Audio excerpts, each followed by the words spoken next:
Hi friends, welcome back to my YouTube channel. ಎಲ್ಲರೂ ಹೇಗಿದ್ದೀರಾ? ಚೆನ್ನಾಗಿದ್ದೀರಾ ಅಂತ ಅಂದ್ಕೊತೀನಿ. ಇವತ್ತು ಮನೆಯಲ್ಲೇ ಈಸಿಯಾಗಿ ಯಾವುದೇ ಓವನ್ ಇಲ್ಲದೆ, ಮೊಟ್ಟೆ ಇಲ್ಲದೆ ಮ್ಯಾಂಗೋ ಕೇಕ್ನ ಹೇಗೆ ಮಾಡೋದು ಅಂತ ತೋರಿಸ್ತಾ ಇದ್ದೀನಿ. ಬನ್ನಿ ನೋಡೋಣ. ಮ್ಯಾಂಗೋ ಕೇಕ್ ಮಾಡೋಕ್ಕೆ ಏನೆಲ್ಲ ಬೇಕು ಅಂತ.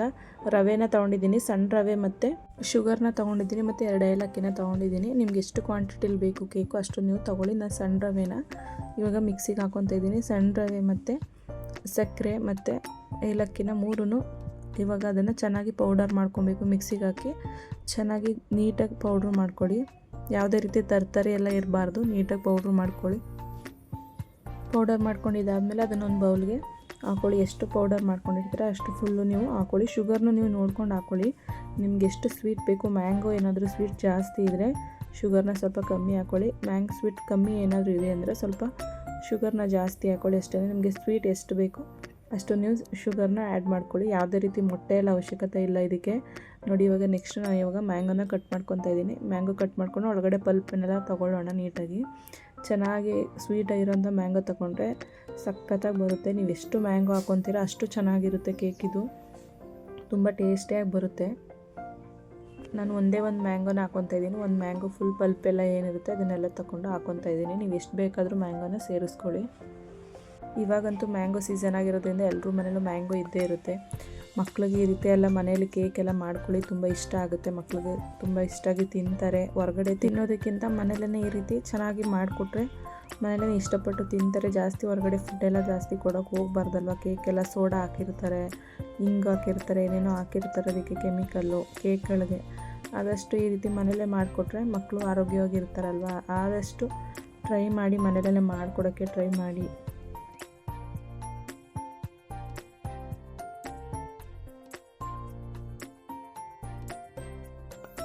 ಪಲ್ಪೆಲ್ಲ ತೆಗ್ದಿದ್ದಾದಮೇಲೆ ಇವಾಗ ಅದೇ ಜಾರ್ಗೆ ನಾವು ಇವಾಗ ಯಾವ ಪಲ್ಪ್ ತೊಗೊಂಡಿರ್ತೀವಲ್ಲ, ನಾವು ಎಷ್ಟು ಪಲ್ಪ್ ತೊಗೊಂಡಿರ್ತೀವಿ ಅಷ್ಟು ಪಲ್ಪೆಲ್ಲನೂ ಇವಾಗ ಅದೇ ಮಿಕ್ಸಿಂಗ್ ಜಾರ್ಗೆ ಹಾಕ್ಕೊಳ್ಳೋಣ. ಹಾಕ್ಕೊಂಡು ಅದನ್ನು ರುಬ್ಕೊಬೇಕು. ಇವಾಗ ಅದಕ್ಕೆ ಸ್ವಲ್ಪ ಹಾಲನ್ನ ಅಂದರೆ ಮಿಲ್ಕ್ನ ನಾವು ಸೇರಿಸ್ಕೊಳ್ಳೋಣ. ಇದು ಕಾಯಿಸಿ ಆರಿಸಿರೋಂಥ ಹಾಲು, ಇದನ್ನು ಹಾಕ್ಕೊತಾ ಇದ್ದೀನಿ. ಏನಿಲ್ಲ, ನೀವು ರಾ ಮಿಲ್ಕ್ ಹಾಕ್ಕೊತೀನಿ ಅಂದರೆ ಅದನ್ನು ಹಾಕ್ಕೊಬೋದು. ಇದು ಕಾಯಿಸಿರೋಂಥದ್ದು ಹಾಕ್ಕೊಂಡು ಅದನ್ನು ಪೇಸ್ಟ್ ಮಾಡ್ಕೊಳ್ಳಿ. ಚೆನ್ನಾಗಿ ಪೇಸ್ಟ್ ಮಾಡ್ಕೊಂಡಿದ್ದಾದಮೇಲೆ ಇವಾಗ ಪೌಡರ್ ಮಾಡಿ ಇಟ್ಕೊಂಡಿರ್ತೀವಲ್ಲ ಅದರೊಳಗಡೆ ಇದನ್ನು ಎಷ್ಟು ನೀವು ರುಬ್ಕೊಂಡಿರ್ತೀರ ಅದನ್ನು ಪೂರ್ತಿ ಹಾಕಿ ಚೆನ್ನಾಗಿ ಅದನ್ನು ಮಿಕ್ಸ್ ಮಾಡೋಣ. ಚೆನ್ನಾಗಿ ಮಿಕ್ಸ್ ಮಾಡಬೇಕು. ಸಕ್ಕರೆ ಎಲ್ಲ ಕರಗಬೇಕು ನೀಟಾಗಿ ಮ್ಯಾಂಗೋ ಪಲ್ಪ್ ಒಳಗಡೆ. ಆ ರೀತಿ ನಾನು ನೋಡಿ ಈ ರೀತಿ ಚೆನ್ನಾಗಿ ಅದನ್ನು ಮಿಕ್ಸ್ ಮಾಡಿ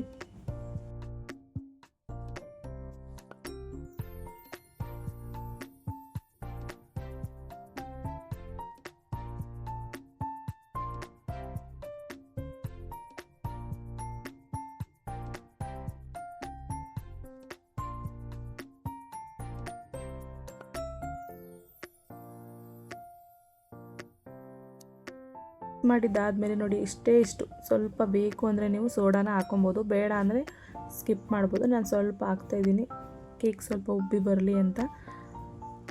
ಹಾಕಿ ಚೆನ್ನಾಗಿ ಮಿಕ್ಸ್ ಮಾಡಿದ್ದಾದಮೇಲೆ ಒಂದು 30 ಮಿನಿಟ್ಸ್ ಹಾಗೆ ಬಿಟ್ಬಿಡಿ. ಇದನ್ನು ಕ್ಲೋಸ್ ಮಾಡಿ 30 ಮಿನಿಟ್ಸ್ ಬಿಡಿ. ನೆಕ್ಸ್ಟು ಈ ರೀತಿ ಸಿಲ್ವರ್ ಪಾತ್ರೆ ಅಂತಾರೆ ಇದಕ್ಕೆ, ಸಿಲ್ವರ್ ಇರಬೇಕು. ಆ ರೀತಿ ಒಂದು ಚಿಕ್ಕದು ಯಾವುದಾದ್ರೂ ಪಾತ್ರೆ ಇದ್ದರೆ ತೊಗೊಳ್ಳಿ.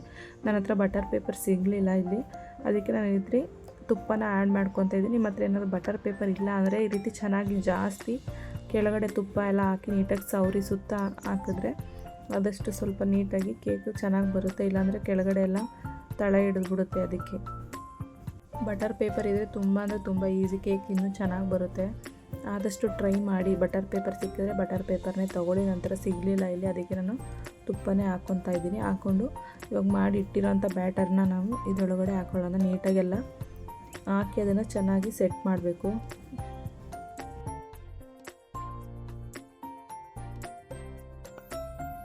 ಸೆಟ್ ಮಾಡಿದ್ದಾದಮೇಲೆ ನಿಮ್ಮ ಹತ್ರ ಯಾವ್ದು ಡ್ರೈ ಫ್ರೂಟ್ಸ್ಗಳಿದೆ ಮನೇಲಿ ಅದನ್ನು ನೀವು ಅದ್ರ ಮೇಲೆ ಸ್ಪ್ರಿಂಕಲ್ ಮಾಡ್ಕೊಳ್ಳಿ. ಈ ರೀತಿ ಹಾಕ್ಕೊಳ್ಳಿ. ನಿಮ್ದು ಯಾವ್ದು ಇರುತ್ತೆ ಅದನ್ನೇ ಹಾಕ್ಕೊಳ್ಳಿ. ನಾನು ಗೋಡಂಬಿ ಮತ್ತು ದ್ರಾಕ್ಷಿ ಮತ್ತು ಇದು ಏನಂತಾರೆ ಬಾದಾಮಿ ಇಷ್ಟನ್ನು ಹಾಕ್ಕೊತಾ ಇದ್ದೀನಿ. ನಿಮ್ಮ ಹತ್ರ ಎಷ್ಟಿರುತ್ತೆ ಅಷ್ಟನ್ನೇ ಹಾಕ್ಕೊಳ್ಳಿ. ಹಾಕ್ಕೊಂಡಿದ್ದಾದಮೇಲೆ ಒಂದು ಕುಕ್ಕರ್ ಕೆಳಗಡೆ ಅರಳುಪ್ಪು ಇಲ್ಲಾಂದರೆ ಪುಡಿ ಉಪ್ಪು ಯಾವುದಿರುತ್ತೆ ಅದನ್ನು ಹಾಕ್ಕೊಳ್ಳಿ. ಇಲ್ಲಾಂದರೆ ತಳ ಹಿಡಿಯುತ್ತಲ್ವ, ಅದಕ್ಕೆ ಹೇಳ್ತಿರೋದು. ಲೋ ಫ್ಲೇಮಲ್ಲಿ ಇಟ್ಕೊಬೇಕು. ಮೊದಲೇನು ಕಾಯಿಸೋ ಅವಶ್ಯಕತೆ ಇಲ್ಲ. ಕುಕ್ಕರ್ನ ಇಟ್ಟು ಈ ರೀತಿ ಅದ್ರ ಮೇಲ್ಗಡೆ ಒಳಗಡೆ ಈ ರೀತಿ ಇಡಿ. ಅದನ್ನು ಪಾತ್ರೆನ ಚಿಕ್ಕ ಪಾತ್ರೆಯಲ್ಲಿ ಇಟ್ಕೊಂಡಿರ್ತೀರಲ್ಲ ಅದಕ್ಕೆ ಹಿಡಿಯೋಂಥ ಪಾತ್ರೆನ ತಗೊಂಡು ಅದರೊಳಗಡೆ ಈ ರೀತಿ ಇಟ್ಕೊಂಡು ಲಿಡ್ನ ಕ್ಲೋಸ್ ಮಾಡ್ಕೊಳ್ಳಿ. ಕ್ಲೋಸ್ ಮಾಡ್ಕೊಂಡು ವಿಷಲೆಲ್ಲ ಏನು ಹಾಕೋದು ಬೇಡ. ಹಂಗೇ ಹಬೆಲೇ ಬೇಯಬೇಕದು. ಅದಕ್ಕೇ ವಿಷಲ್ ಹಾಕಬೇಡಿ. ವಿಷಲ್ ಹಾಕ್ತೇನೆ ಲಿಡ್ನ ಕ್ಲೋಸ್ ಮಾಡಿಬಿಟ್ಟು ಲೋ ಫ್ಲೇಮಲ್ಲಿ ಗ್ಯಾಸ್ ಮೇಲೆ ಇಟ್ಟು ಒಂದು 30 ಮಿನಿಟ್ಸ್ ಇಲ್ಲ 20 ಮಿನಿಟ್ಸ್ ಆದಮೇಲೆ ಓಪನ್ ಮಾಡಿ ನೋಡಿ. ಯಾವುದಾದ್ರೂ ಒಂದು ಸ್ಟಿಕ್ ಅಥವಾ ಏನಾದರೂ ಒಂದು ಕಡ್ಡಿ, ಚಿಕ್ಕ ಕಡ್ಡಿ ಇರುತ್ತಲ್ಲ, ಟೂತ್ ಕಡ್ಡಿ, ಆ ರೀತಿನ ಹಾಕಿ ಚೆಕ್ ಮಾಡಿ, ಇಲ್ಲ ಚಾಕುಲೇ ಚೆಕ್ ಮಾಡಿ. ಏನಾದರೂ ಅಂಟ್ಕೊಂತು ಅಂತಂದರೆ ಇನ್ನೂ ಬೆಂದಿಲ್ಲ ಅಂತ ಅರ್ಥ. ನೀಟಾಗಿ ಅಂಟ್ಕೊಂಡಿಲ್ಲ ಅಂದರೆ ಚೆನ್ನಾಗಿ ಬೆಂದಿದೆ ಅಂತ ನೋಡಿ. ಬಟರ್ ಪೇಪರ್ ಹಾಕಿದರೆ ಚೆನ್ನಾಗಿ ಬರ್ತಿತ್ತು. ಬಟರ್ ಪೇಪರ್ ಹಾಕಿಲ್ವಲ್ಲ, ಅದಕ್ಕೆ ಸ್ವಲ್ಪ ನೋಡಿ ತಳೆ ಹಿಡ್ದಿದೆ. ಏನಾಗಲ್ಲ, ಇದನ್ನು ಕಟ್ ಮಾಡ್ಕೊಬೋದು.